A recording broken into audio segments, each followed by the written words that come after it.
Tears, ration புடவையில் வந்து bed cover அடிச்சு கொடுக்க சொன்னாங்க. அதோட மெஷர்மெண்ட் எடுத்துட்டு உள்ளே போகிற அளவுக்கு ரேஷன் சாரியில் வந்து பெட் கவர் தான் அடிச்சுட்டு இருக்கேன். ஒன்றும் இல்லை, ரொம்ப ஈஸி தான். இந்த சைடில் ரெண்டும் மடிச்சுட்டு இதே போல் சைட்லேயும் வந்து நம்ம இந்த தலைக்காணி ஊரெல்லாம் கவர் பண்ணுவோம்ல, அதே மாதிரி தான். ஆனால் என்ன டபுள் ஸ்டிச்சிங் போட்டு கொடுத்துருங்க.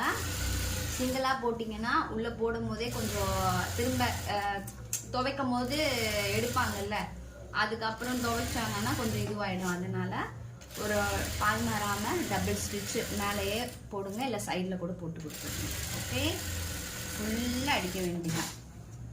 ஆல்ரெடி நான் வந்து ஒரு ஸ்டிச் போட்டுட்டேன் சைடில். இந்த கார்னர் மட்டும் இதில் டிப்ஸ் என்னென்னா, பெட் கவர் அடிக்கிறதுக்கு மேலே இதில் ஒரு டிப்ஸ் ஃபாலோ பண்ண வேண்டியது என்னென்னா, டபுள் தையல் போடணும். அந்த மேலே ஓப்பன் இருக்கும்ல, இந்த ஓப்பன் வந்து ஒரு மடிப்பு மட்டும் இந்த சாரீக்கெல்லாம் அடிக்கிற மாதிரி அடிக்காமல் கொஞ்சம் பட்டையாக இது மாதிரி ஒரு 3 மடிப்பு மடிச்சிங்கன்னா ஒரு திக்னஸ் கிடைக்கும் நல்லா. அதை மாதிரி மடித்து அடிச்சிருங்க. மற்றபடி நீங்கள் பெருசாக இதில் ஃபாலோ பண்ண வேண்டியதெல்லாம் இல்லை, ரொம்ப ரொம்ப ஈஸி தான். மெஷர்மெண்ட்டு மட்டும் பார்த்துக்குங்க. அவங்க என்ன ஒன்று அளந்து எடுத்துகிட்டு வந்துட்டாங்கன்னா ஓகே, இல்லாட்டி எனக்கு இது அளவுக்கு வேணும்னு அவங்களே மெஷர்மெண்ட்டு சொன்னாலும் ஓகே, இல்லை நீங்களே கொஞ்சம் போய் பார்த்துட்டு எடுத்துகிட்டு வந்து பண்ணாலும் ஓகே, அவ்வளோதான்.